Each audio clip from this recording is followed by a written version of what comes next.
Hoje eu pesquisei no YouTube alguns vídeos da sua trajetória como político, né? E curiosamente eu identifiquei aquele vídeo de apoio ao Jair Bolsonaro na campanha de 2018, quando o senhor chegou ao segundo turno. E logo abaixo tinha o vídeo do Décio Lima, que é pré-candidato ao Senado, nesse campo democrático que é liderado pelo senhor, falando que o senhor é o candidato do Lula. É uma história, acho que bastante curiosa, mas que já vem ocorrendo desde pelo menos 2022, quando vocês se aproximaram ali dentro desse campo democrático. A minha curiosidade é saber do programa político, né? Porque houve uma transição, talvez, de convicção política e ideológica contra o bolsonarismo, né? De se desmembrar dessa corrente política. Mas do ponto de vista de um programa, de um projeto para o governo de Santa Catarina, o que muda de 2018 para 2026? Prazer estar conversando contigo. De fato, essa é uma pergunta que precisa ser respondida com muita clareza, porque eu continuo sendo a mesma pessoa de 2018. As minhas convicções não mudaram. Mudou muito a forma como eu vejo o cenário do Estado, o cenário nacional, e que tem, evidentemente, impacto naquilo que eu faria em 2018, o que eu farei em 2026, 2027, caso venha a disputar, venha a ganhar a eleição. Do ponto de vista pragmático, vou dar um exemplo prático. Em 2018, se eu tivesse ganho, com absoluta certeza eu encaminharia a federalização da Celesc. Hoje não faria mais. Por quê? Porque eu acompanhei nesse curso que estive fora da política, no meio empresarial, com empresas ligadas ao setor elétrico, e vi o quanto foi nocivo para a União ter perdido o controle da Eletrobras e ter perdido um instrumento de gestão e de regulação do setor elétrico estratégico. A Celesc é uma empresa hoje que não é deficitária, ela tem um resultado significativo, presta um bom trabalho, não faz nenhum sentido privatizar. Por isso, hoje, eu não faria mais e não farei mais caso venha ganhar. O mesmo se aplica à Casan. Se olharmos a Casan de 2018, você teria um indicativo de encaminhar para uma privatização para potencializar investimento, especialmente em saneamento.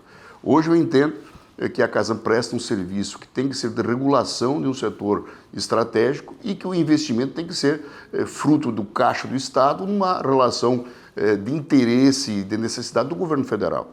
Só como um exemplo.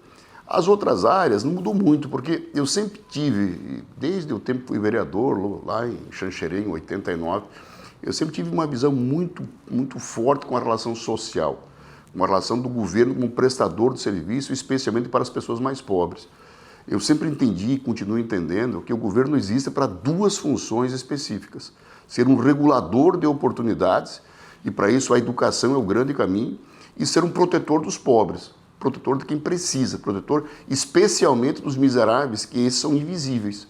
Eu não consigo enxergar um estado como Santa Catarina com 300 mil pessoas na miséria extrema, pulverizadas pelo Estado, e os prefeitos, o governo do Estado, seja o governo federal, passam e as pessoas continuam lá, tendo condição para resolver. É uma questão de visão, de foco. E eu tenho dito, se eu for governador, eu vou constituir uma secretaria extraordinária para a erradicação da miséria extrema. A secretária vai ser a vice-governadora Ângela Albino, com prazo de início e prazo de término. Nós começamos no primeiro dia do governo e encerramos no final do terceiro ano. Ou porque não fomos competentes o suficiente e não vale a pena ter uma secretaria, ou porque nós cumprimos nossa missão em 3 anos e erradicamos a miséria extrema, coisa que sinceramente eu acredito, porque ela será prioridade zero, não tem nada mais importante que isso para Santa Catarina, porque ela conflita com os nossos valores, ela não é aplicável a um estado como o nosso e nós não podemos conviver com ela. Isso, na minha visão, demonstra claramente uma visão social que, de regra, é uma visão de esquerda. Então, para mim, não há conflito quanto a isso, não tem nenhum tema que eu tenha dificuldade de debater agora com os meus companheiros de esquerda, seja do PSOL, seja do PT, porque não me assusta nenhum tema e não tenho nenhum problema, inclusive, em mudar de posição, caso eu seja convencido de que é o melhor para ser feito, não tenho nenhum dogma que eu tenha dificuldade em tratar. E o senhor se sente confortável em alguma dessas caixinhas? Assim, a gente vê que o país está bastante polarizado entre esquerda e direita, e muitas vezes nesse processo de polarização não tem mais lugar para um centro. O que a gente vê na política é o centrão, que infelizmente também está associado há uma série de problemas na gestão pública, de moralidade, inclusive. Mas o senhor se encontra em alguma caixinha ideológica? Se vê hoje na esquerda, se vê no centro? Qual que é a sua autopercepção nesse jogo político? Olha, para ser muito sincero, se olhar dentro do formato antigo, eu me vejo muito mais como de esquerda do que de direita, sinceramente falando. No entanto, eu acredito que existem boas experiências em ambas as correntes. O que é, na minha visão, o que é certo e o que é errado, o que dá resultado e o que não dá resultado. Vamos lá, para o cidadão que precisa do Estado, que é relevante para a sua vida, seja a questão econômica, seja a questão da saúde, seja a questão da segurança pública, que é um tema muito importante, ele não quer saber se o governante é de direita ou de esquerda. Ele quer um bom serviço, um bom produto sendo entregue. Isso independe da sua corrente ideológica. Eu acho que o grande erro que se comete em Santa Catarina é politizar de uma forma excessiva essa relação ideológica. Ora, uma coisa é o governador Jorginho Melo, outra coisa é o governador de Santa Catarina. Uma coisa é o presidente Lula, outra coisa é o presidente do Brasil. Então, o governador de Santa Catarina tem que ter uma relação ostensiva com o governo federal. Se há questão ideológica, pessoal, tem que ficar de lado. Eu acho um absurdo nós estamos há 8 anos de costas para o governo federal. E aí tem a consequência.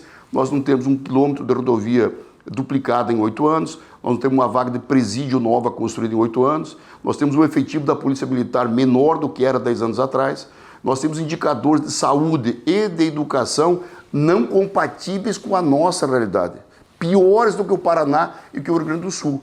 Isso muito em função dessa relação equivocada que existe entre o governo federal e o governo de Santa Catarina, por iniciativa do governo de Santa Catarina. Por várias vezes o presidente Lula se dispôs a vir para cá, a receber o governador, a vir ministros para cá. Nunca houve uma reciprocidade. Isso é um erro que tem que ser corrigido. Eu vi uma entrevista antiga também, de 2022, sua, em que o senhor falava sobre a falta de projetos, né? E Santa Catarina está batendo recorde de arrecadação. O governador Jorginho Melo, ele agora está lançando uma campanha dizendo que não aumentou o imposto, mas a gente sabe que o aumento de arrecadação também é fruto de uma estabilidade econômica do país, né? Da melhoria dos índices, da circulação de consumo, de mercadoria. Enfim, o quanto a ausência desse projeto prejudica esses indicadores e qual que é a sua visão na gestão pública da importância, da relevância de ter projetos consolidados, não só em nível de programa de governo, mas também do pensar o Estado para o futuro? Olha só, se nós voltarmos a 2013, nós tínhamos uma estimativa de taxa nominal de arrecadação tributária na ordem de 34% e uma receita efetiva na casa de 26%. Hoje nós temos uma expectativa de uma receita nominal de 35% e uma receita efetiva de 33%. Então, de 26% para 33% foram 7% de aumento real que viram em função do PIX, da praticamente extinção do dinheiro, da nova tecnologia que se aplicou aos controles e que aumentou muito a receita de todos os estados. Hoje é permitido ao governo de Santa Catarina ter escolhas políticas, escolhas de prioridades, coisa que eu acho que está sendo muito equivocada por parte do governo de Santa Catarina.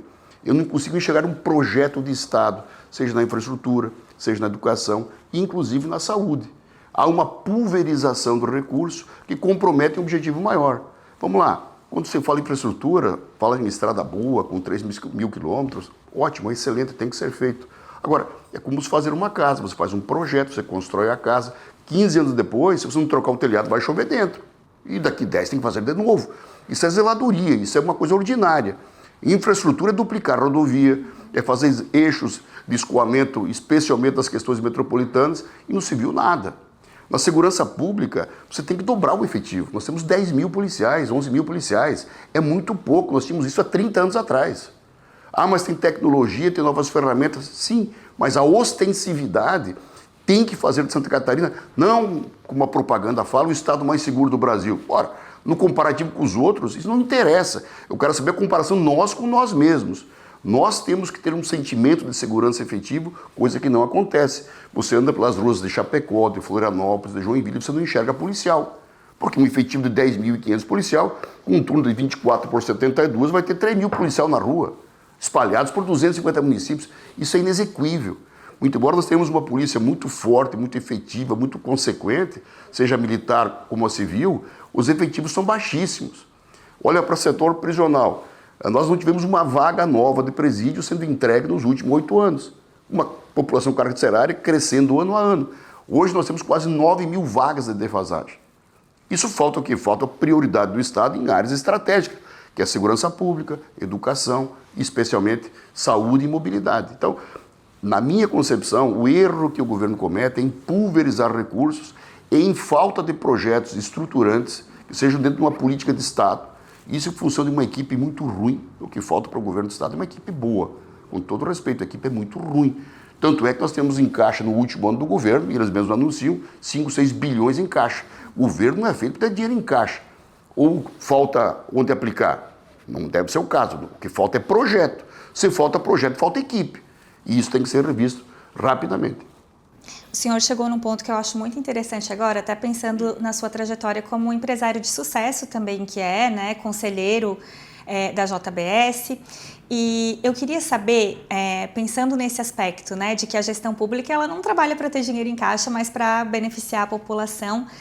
Qual que é o seu desafio em atrair os empresários para o seu projeto, né, como alguém de confiança, como um empresário já com a reputação bem consolidada também no Estado, e ao mesmo tempo atrair também o trabalhador que às vezes é precarizado, que às vezes depende muito mais do Estado do que do próprio lugar que ele emprega. Existe uma certa ambiguidade ali. O senhor enxerga isso ou acha que como gestor público é algo tranquilo de lidar? Olha, com toda sinceridade, nós temos um período eleitoral. A minha prioridade absoluta hoje é conversar com a esquerda, com os funcionários das fábricas, com aquele que precisa de uma atenção efetiva dos governos, que tem que ser visto e compreendido. O empresário, ele tem uma outra conotação, ele tem um outro tempo e tem um outro interesse. Não são conflitantes, são diferentes. No seu tempo, eu pretendo conversar com todos os empresários. Lá no segundo turno, projetando o Estado para frente. No primeiro turno, eu quero conversar com o operário, quero conversar com a dona de casa, quero conversar com o vulnerável, quero conversar com aquela pessoa onde, de fato, o governo faz diferença. Essa é a minha prioridade, esse é o meu caminho. Vou fazer isso com muita sinceridade, com muita transparência, e sem querer impor nada. Eu tenho compreensão que as pessoas ainda me veem na esquerda, especialmente aquelas mais radicais, com desconfiança. Eu entendo e respeito isso. Agora eu quero que elas me conheçam, que nós possamos debater, dialogar, discutir. E se eu for convencido de uma tese que até aqui eu fui de uma forma contrária, não teria nenhum problema em mudar. Eu tenho usado muito que eu mudei, por que eles não podem mudar? As pessoas constroem um mapa totalmente equivocado. A Santa Catarina é um estado de direita. Em 2002, 58% votou por Lula. Depois mudaram para a direita. Ora, se mudaram para lá, pode mudar para cá de volta. É uma questão de compreensão e das pessoas que estão representando cada projeto. Eu quero conversar de uma forma muito sincera, muito efetiva, muito franca e me permitir mudar. Eu acho que essa é uma essência de quem está vivo. Vi isso escrito em algum lugar e gosto muito, porque a mudança ela pressupõe crescimento, amadurecimento e não denigre ninguém, pelo contrário. Aquelas pessoas que quiserem mudar comigo serão muito bem-vindas e muito compreendidas, como eu espero ser compreendido por aquelas que me aceitem e também aquelas que não aceitem, porque também tem que ser respeitadas. Vou aproveitar essa deixa para falarmos sobre a química com o presidente Lula. Quando foi o teu primeiro encontro com ele, né? E o que você conseguiu aprender com ele desde então? Olha, o meu primeiro encontro com o Lula foi em março de 22. Eu nunca tinha votado para o Lula, tampouco conversado com o Lula. E quem me levou foi o Décio Lima, no encontro em São Paulo. E houve, de fato, uma relação de recíproca admiração e amizade. Vou tratar assim, sendo pretensioso até em falar isso. Eu posso dizer que eu fiquei um admirador do presidente Lula a partir daquele momento. Por circunstâncias da minha atividade profissional, conversei com ele e tivemos uma relação mais próxima várias vezes. O respeito à sua experiência, o respeito à forma como ele trata o Brasil, a forma como ele trata as pessoas, na minha visão, tornam o presidente Lula um patrimônio nacional. Num mundo tão conflagrado, num mundo com tantas guerras, com tantos conflitos, ter uma pessoa com 80 anos, com vitalidade, com experiência, com desejo de deixar um legado no final da sua carreira pública, não vamos negar, é o último mandato que o presidente Lula vai exercer, caso ganhe a eleição agora do mês de outubro. Isso é um legado a ser deixado e eu tenho muita admiração por isso. Em momentos de crise, eu gosto muito de pensar como é que eu reagiria 20 anos depois. Porque a experiência muda a visão das coisas. E o presidente Lula tem isso. Ele tem 80 anos, vitalidade de 60 e uma visão, uma experiência que são incomparáveis, que nós não deveríamos estar receosos, não eu, mas aquelas pessoas que por algum motivo ainda estão receosas de ter uma pessoa como essa governando o Brasil nesta fase. Agora veja nos conflitos comerciais de tarifas com os Estados Unidos. A presença dele, a participação dele foi absolutamente diferenciada com os demais líderes globais. Por quê? Porque tem 80 anos, está no terceiro mandato, porque conhece os problemas por uma outra ótica. Isso é um patrimônio do Brasil que eu tenho muito orgulho em poder participar dessa construção. Peço voto para o Lula em todas as falas, com o peito aberto, sem nenhum constrangimento e com a convicção de que é melhor para Santa Catarina e para o Brasil a sua reeleição. A gente tem visto muita celebração dos indicadores de Santa Catarina, às vezes embalados no marketing político estratégico desse governo bolsonarista do estado, até com desinformação. Eu queria saber da sua visão, né, como alguém experiente também, tanto na gestão pública quanto no meio empresarial, qual que foi o papel do governo Lula para que Santa Catarina tivesse esses indicadores? Porque há uma presença do Estado aqui, da União aqui também, né? Essa é uma contradição que eu não consigo entender. O governo vem de Santa Catarina com indicadores excepcionais de economia, de crescimento, de desemprego, como se nós fôssemos uma ilha dentro do Brasil. Não é. A economia de Santa Catarina lá está crescendo, está pujante, porque a economia brasileira está crescendo, está pujante.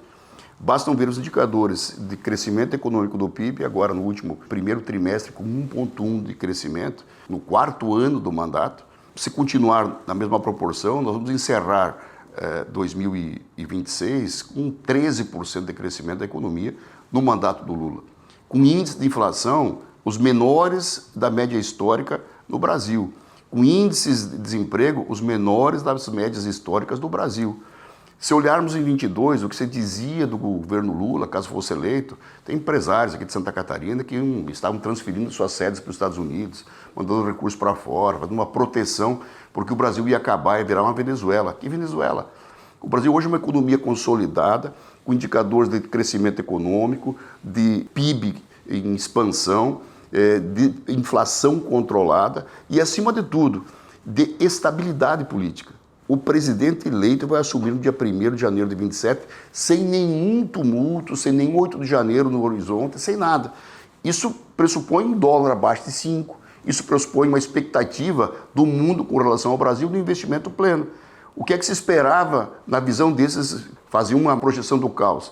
Que o Brasil hoje estivesse com a economia depredada, que nós tivéssemos perdido um espaço na história, e não aconteceu. Imagino mais 4 anos do Lula, com mais experiência, tendo uma economia estável, tenho absoluta convicção que nós teremos um ganho efetivo, um avanço em políticas sociais. Vamos deixar claro, nós temos que avançar em políticas sociais, nós temos que ter uma renda mínima elevada e consolidada, nós temos que ter uma diferença entre as classes de uma forma menos agressiva. Isso é o Brasil. Especialmente Santa Catarina. Nós temos indicadores aqui que têm que ser expandidos e nós temos que compará-los com o estado do Nordeste e termos uma hegemonia no Brasil de uma forma que todos possam se sentir brasileiros plenos. Não é um Brasil do Nordeste e um Brasil do Sul, é um brasileiro. Isso se faz com política pública nacional.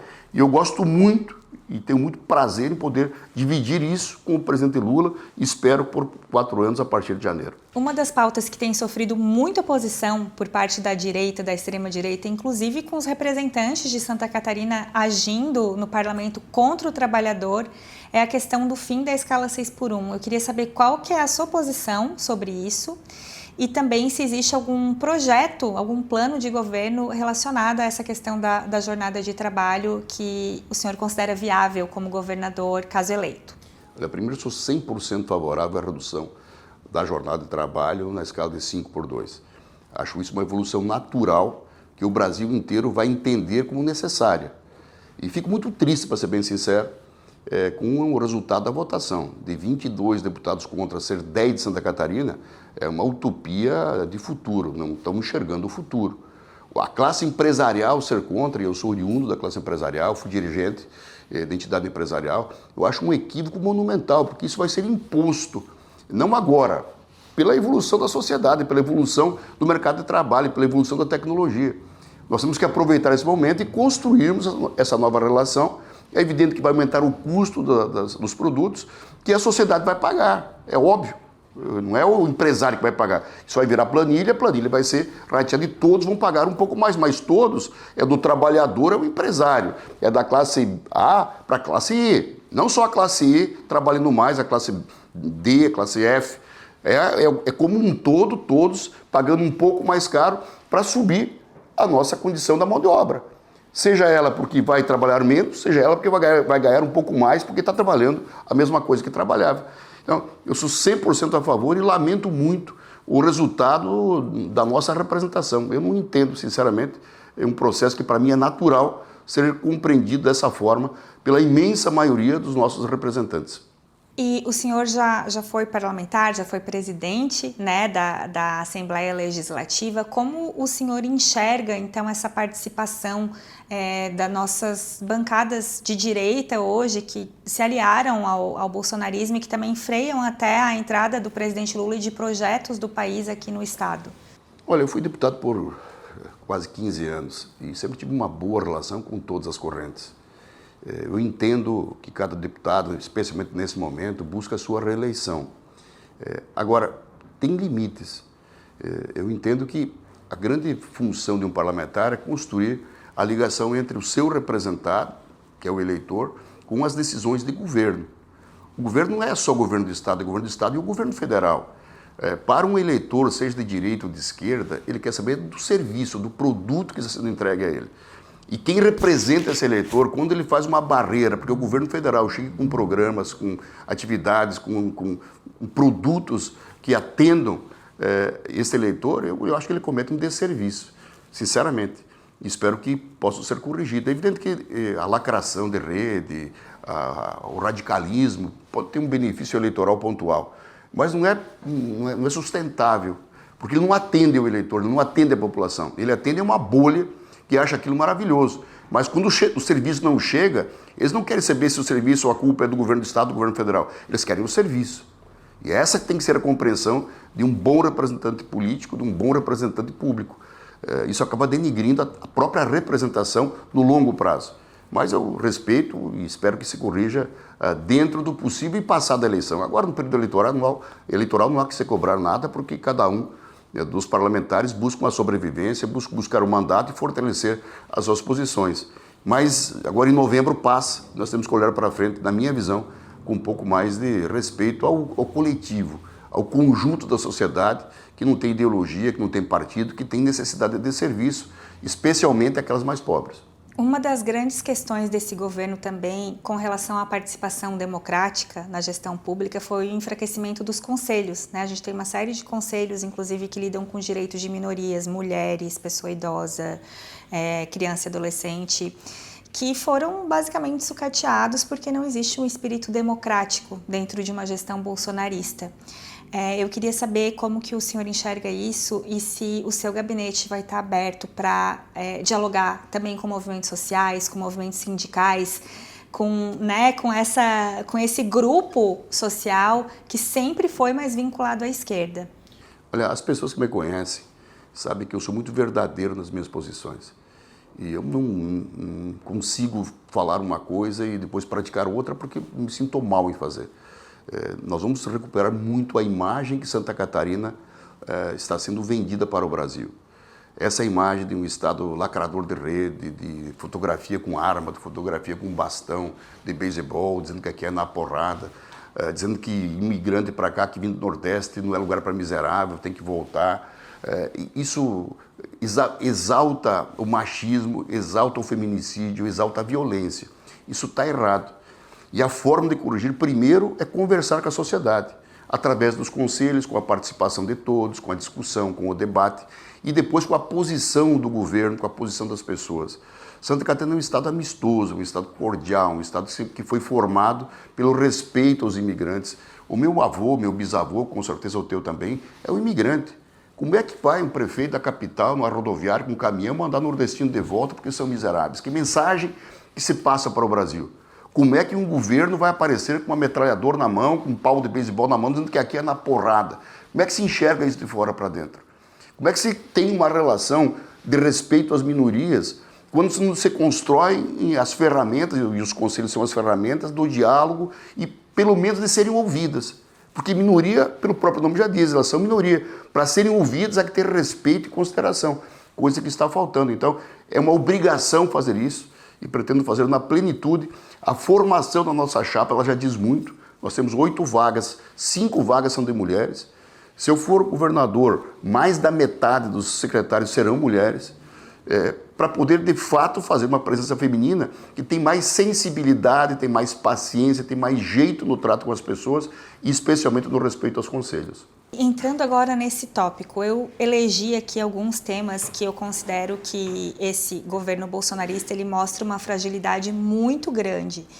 Inclusive na gestão orçamentária, investe pouco, investe mal, não sabe onde investir, e um deles é justamente a questão da violência contra a mulher, né, e da forma como esses indicadores de feminicídio têm explodido no estado, não só de feminicídio, mas também de tentativas de homicídio. Saiu agora um indicador que mostra Santa Catarina como um estado que tem um volume muito grande de tentativa de feminicídio. Qual que é a sua proposta, tendo tantas mulheres aí nessa chapa, qual que é a sua proposta para controlar esses índices, para ajudar, né, o Estado a melhorar e as mulheres a terem uma vida mais segura? São várias coisas. Primeiro, ouvindo a sociedade. E para isso nós vamos ter a vice-governadora Ângela Albino, que vai conduzir esse trabalho no que diz respeito à relação do que as mulheres imaginam e querem para a sua proteção e para o seu dia a dia. É um respeito com elas. Essa é uma conta. Segundo, algumas questões básicas. Nós precisamos de uma polícia especializada, porque os números são muito relevantes no que diz respeito ao já acontecido. Agora nós temos que trabalhar muito na prevenção. E o feminicídio ele não começa com uma decisão de manhã que alguém, vou cometer um homicídio. Ela é sendo construída por uma relação abusiva que vai crescendo, que parte para a violência e, na consequência, é o feminicídio. Nós temos que criar ferramentas para que as mulheres possam ser ouvidas antes disso. Por exemplo, onde é que uma mulher tem liberdade plena para ir sozinha? No posto de saúde. Nós temos que ter no posto de saúde uma sala rosa com psicólogo e assistente social, que esta mulher tenha a oportunidade de, no começo da relação abusiva, ela ter com quem falar, para que ela possa ser empoderada e não deixar crescer esse processo que depois termina com uma tragédia. Isso é no preventivo. Fora isso, nós temos que ter uma presença efetiva do Estado. A mulher tem que se sentir protegida. E aí passa por um aumento dos efetivos, da Polícia Civil e da Polícia Militar. A resposta tem que ser mais rápida. Para ser mais rápida, há que ter mais efetivos. Nós temos hoje um efetivo de 10.500, 11.000 policiais. Ele é menor do que era em 2017, é menor do que era em 2010. Nós vamos dobrar o efetivo da Polícia Militar, nós vamos dobrar o efetivo da Polícia Civil em 4 anos. De que forma? Trazendo as pessoas do CITISP de volta, mudando a legislação, permitindo pagar um novo salário para o policial militar, para o policial civil, sem nenhum compromisso com a sua aposentadoria, porque ele não precisa fazer concurso, ele não precisa de academia. E ele já vem com uma idade que lhe permite ter experiência no trato, especialmente nas questões relacionadas às famílias e às minorias.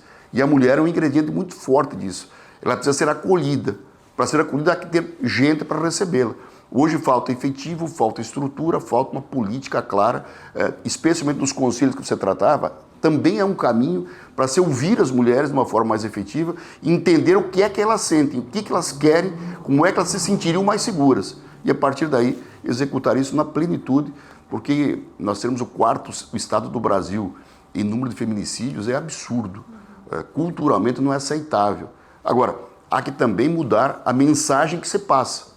Essa mensagem de machismo, essa mensagem de violência, de retaliação, de empoderamento do mais forte, ela é um sinal para que se mande para as pessoas lá da ponta, que têm uma tendência mais violenta, que comecem a agir de forma violenta. Isso tem que acabar. A gente está vendo uma ameaça agora, que é a questão do Super El Niño, um tema que está sendo bem falado e que tem a ver com questões socioambientais dos extremos climáticos. Também Santa Catarina é um estado que costuma ser atingido em cheio por eventos extremos que prejudicam a população de todas as formas possíveis. E o governo do Jorginho Melo, ele não investiu, né, em prevenção, não investiu num programa que pensasse um Estado para o futuro para dar conta também desses fenômenos ou para conter esses fenômenos. O senhor já tem alguma proposta quanto a isso, até pensando também na sua trajetória no ramo agroalimentar, sabendo que o ramo agroalimentar também depende, né, da contenção desses extremos climáticos? Vamos separar em duas etapas. Primeiro, na questão climática, que ela é imprevisível, mas não tanto. Você já tem instrumentos de antecipação de efeitos. Agora mesmo o governo anuncia toda uma gama de ações de prevenção contra o El Niño, paliativos, porque na prática, nos últimos 3 anos, a JAICA lá atrás fez um passo a passo que deveria ser feito pelo Estado, especialmente no Alto Vale. Não foi feito nada, a não ser uma dragagem mal feita que não serviu para nada. Agora, 3 anos depois, você tem na iminência de uma intempérie maior, uma corrida contra o tempo. Isso é lamentável, tem que ser corrigido. No que diz respeito ao meio ambiente como um todo, especialmente do nosso Instituto de Meio Ambiente, ele tem que ser aparelhado. Se há um órgão no Estado que precisa crescer, que precisa dobrar de tamanho, é o IMA. Por quê? Porque você tem que ter mais gente para fazer a fiscalização, você tem que ter mais gente para fazer a parte técnica e também para resolver os processos. O empresário, o empreendedor, quando ele apresenta um projeto para o IMA, ele precisa de resposta, negativa ou positiva, porque o capital se movimenta. Se a resposta for negativa num prazo justo, ele vai buscar um outro caminho. O que é ruim é quando se fica 2, 3, 4 anos sem uma resposta, construindo atalhos para a corrupção, porque a gaveta começa a trocar de andar o documento com interesses que não são republicanos, e você tem um desalento do empresário que não vê uma resposta ao seu pleito. Eu defendo que a política ambiental, especialmente dos licenciamentos, ela tem que ser muito rígida, muito dura, mas com prazos definidos, por alta complexidade, média complexidade e baixa complexidade. E tem que ser respeitados. Para isso há que ter número de técnicos, número de profissionais compatíveis com a demanda. Por isso mesmo nós temos que dobrar no mínimo a capacidade do IMA, não diminuir de forma alguma o rigor no licenciamento, mas aumentar muito o rigor na exigência de prazos que sejam públicos e transparentes. Não pode um processo ser tramitado em 3 meses e o outro em 3 anos. Alguma coisa está errada com quem encaminhou. E isso está acontecendo de uma forma muito rotineira nos órgãos ambientais que precisam ser coibidos. Por isso mesmo, aumentar o tamanho do IMAS, porque muitas pessoas falam que a máquina pública é inchada. Ela não pode ser inchada na parte administrativa. Agora, na prestação de serviço, o Estado é um prestador de serviço. O policial, o enfermeiro, a enfermeira, o professor, o agente que faz a fiscalização, ele é um servidor, ele tem que ter um prestador de serviço, ele tem que ter no número necessário para atender a demanda existente. O IMA atrasa os prazos, atrasa os projetos, atrasa o desenvolvimento, não por falta de vontade dos seus técnicos, por falta de gente especializada e preparada para fazer esse trabalho. E aí só tem um jeito, é concurso público, aumentar o tamanho, aumentar a autonomia e, acima de tudo, aumentar a cobrança para que os prazos sejam cumpridos. Isso também dialoga com o terceiro ponto que eu destaquei para falar, né, para fazer uma crítica a como foi essa gestão bolsonarista e o que a gente espera de um governo progressista, democrático, que é com relação à educação.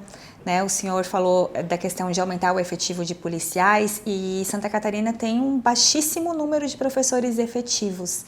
Tem alguma proposta para valorizar a carreira do magistério, por exemplo? Se nós voltarmos a 2013, e eu vivi momentos muito duros na relação com os professores, e tenho certeza que todos sabem do que eu estou falando, das greves, dos movimentos, todos eles justos por parte dos professores. No entanto, o Estado tinha uma capacidade financeira que a grande prioridade era pagar a folha no final do mês sem atraso. Essa evolução de receita que houve permite hoje aos governos e ao governo de Santa Catarina ter escolhas políticas. E para mim a grande escolha política é a educação. É pagar melhor o professor. Hoje um professor de Santa Catarina tem o 21º salário do Brasil quando entra no serviço do Estado. Tem o 19º quando sai. É muito ruim. Nós temos que aumentar de uma forma drástica, nós temos que dobrar o salário do professor em 3 anos. Essa é a nossa proposta, no que diz respeito a salário. E nós vamos construir de uma forma muito transparente. A segunda, nós temos que ter um cálculo efetivo de quantos professores nós precisamos ter nos próximos 25 anos, que é o tempo do concurso. E nós temos que concursar todos esses professores, 40 horas, não 20 horas. Porque primeiro eles contribuem com a Previdência, deixam a Previdência mais leve. Segundo, vai dar qualidade no ensino, porque eu quero começar a fazer, especialmente nas áreas de risco, junto com os municípios, o ensino integral. O ensino integral pressupõe professor de 40 horas, para que ele tenha o turno para fazer o ensino, tenha outro turno para fazer atividades paralelas, inclusive de acompanhamento com o aluno. Esse é o grande caminho, porque você fazer uma interação numa comunidade pobre, erradicar a miséria extrema de uma faixa da população, não tem nenhuma consequência se não houver associado a serviço público. E a educação é o primeiro serviço público quando tem crianças envolvidas.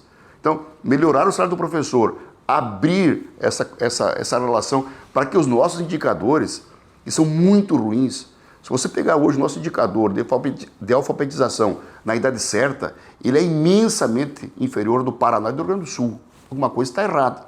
Passa pelo salário do professor, passa pela efetivação dos professores, passa pela visão do Estado na relação com os municípios, de uma forma de colaboração que permita melhorar esse indicador. E nós queremos fazer isso com um projeto muito claro. Nós estamos trazendo especialistas do Brasil para, junto com os especialistas de Santa Catarina, a deputada Luciane Carminati vai coordenar esse trabalho, junto com pessoas que vêm de fora, junto com a equipe do síndico, e nós vamos tratar com muito respeito, para que se construa uma política educacional, não só na questão salarial, mas na questão da melhora dos indicadores, de forma que nós tenhamos na educação a mesma visão que nós temos do Estado como um todo. De um Estado progressista, de um Estado inovador, de um Estado que é o melhor do Brasil para se viver. Agora, também tem que ter a melhor educação do Brasil. Também tem que ter o melhor salário do Brasil. Também tem que ter o maior investimento do Brasil numa área tão estratégica como é a educação. Não adianta se gabar de comprar fuzil e não pagar bem o professor, né? E não ter policial, que eu fico muito impressionado, porque falo indicadores de segurança pública, o estado mais seguro do Brasil. Mas tem menos policial do que tinha 10 anos atrás, não fizeram uma vaga de presídio, então os indicadores vêm lá de trás. Vem do serviço prestado, é honra ao mérito. E honra ao mérito, inclusive, da capacidade dos policiais que se desdobram com as novas tecnologias, e aí o governo investiu em novas tecnologias, tem que ser dito, mas é impossível fazer milagre. Nós temos que estar preparados para uma nova onda de violência que é cíclica, ela vai vir. Nós temos que ter um efetivo duplicado, nós temos que ter inteligência ampliada, nós temos que ter uma prioridade na segurança pública. Eu vou dizer uma coisa para vocês com toda sinceridade. Eu falava em 2018, para mim, tirando educação e saúde, que são ligadas à essência do Estado, a segurança pública tem que ser a maior prioridade. Santa Catarina tem que ser um Estado seguro. Florianópolis, que é uma ilha, tem que ser uma cidade segura, a mais segura do Estado. Nós temos que ter 2.000 policiais a mais dentro da ilha. Para quê? Para que se mostre que você tem uma referência. Se nós não dermos conta de segurança pública numa ilha, como é que eu vou garantir segurança em Chapecó, Joinville, Criciúma, Blumenau? Não, a capital do estado, que é uma ilha, tem que ser o lugar mais seguro do estado, tem que ser um exemplo para o Brasil, e aí tem que ter efetivo. Não se faz isso com 300, 400, 500 policiais. Você tem que ter no mínimo mais 2.000 policiais dentro da ilha. Feita a referência, todas as demais regiões têm que buscar equacionar e equilibrar com a capital. É o efeito de demonstração. E nós queremos fazer isso já no primeiro mês. Em janeiro, nós vamos começar a chamar o CETISP para colocarmos dentro da ilha de Florianópolis mais 2.000 policiais. Mais 8.000 policiais distribuídos nas cidades polo. Chapecó, Criciúma, Joinville e Blumenau, para que se possa ter uma sensação efetiva de segurança com ostensividade. Esse é o nosso grande patrimônio que vai afetar o turismo, que vai afetar a qualidade de vida, que vai permitir longevidade das pessoas com mais segurança. Essa é a missão. Só para encerrar, então, eu queria aproveitar também esse mote da segurança pública, que também ficou tão evidente aqui na nossa conversa, e resgatar, recuperar essa pauta nacional que foi trazida novamente pelo bolsonarismo com relação a considerar organizações criminosas terroristas, né? Organizações criminosas locais terroristas. Eu queria saber qual que é a sua visão sobre isso e como isso pode impactar em debates sobre segurança pública em nível estadual, considerando que o governador Jorginho Mello está sempre apoiando os ataques à soberania do país promovidos pelos irmãos Flávio e Eduardo Bolsonaro. Olha, isso é uma estupidez, com toda sinceridade. Vir os Estados Unidos dizer que o que nós temos que fazer internamente com relação à segurança pública, eles têm problema demais para cuidar lá. Eles têm um México que é crivado de cartel, que é fronteira com os Estados Unidos. Eles têm Delaware, que é uma zona livre para narcotraficante. Nós temos um Estado brasileiro que tem plena condição de cuidar do seu povo, da sua agenda, da sua segurança pública. É evidente que nós temos problemas, é evidente que o PCC, o PGC, o Comando Vermelho, tem que ser combatidos pelo Estado e tem que ser feito de uma forma muito dura. Agora, mudar a nomenclatura, o que isso vai mudar? Qual é a receita? Não, mas então vai ter um auxílio? Não vai ter nada, é só conversa, só discurso. Isso é uma bobagem. O que nós temos que ter a nível nacional, eu falei com o presidente isso agora recentemente, o que eu quero fazer em Santa Catarina, eu acredito que cabe a nível nacional. Nós temos que duplicar os efetivos da Polícia Militar, da Polícia Civil no Brasil. Essa é a primeira conta. Para cuidar melhor das fronteiras, para coibir a entrada de armas, para fazer um combate mais efetivo no dia a dia das grandes cidades.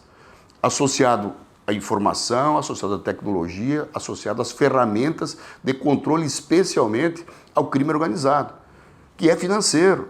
O grande combate ao crime organizado é combater o sistema financeiro, a lavagem de dinheiro, que alimenta e dá condição para que essas facções ajam de forma mais plena. Hoje, uma facção dessa é quase uma SA, pela capilaridade, pela forma como tem de lavagem de dinheiro e de financiamento. Então, combater isso de uma forma muito efetiva não requer o Estado americano vir aqui dar palpite, requer uma prioridade no Brasil, na segurança pública, nas ferramentas de controle e, acima de tudo, o aumento dos efetivos, que vai dar ao brasileiro uma sensação maior de segurança. Muito obrigada e boa sorte. Obrigado.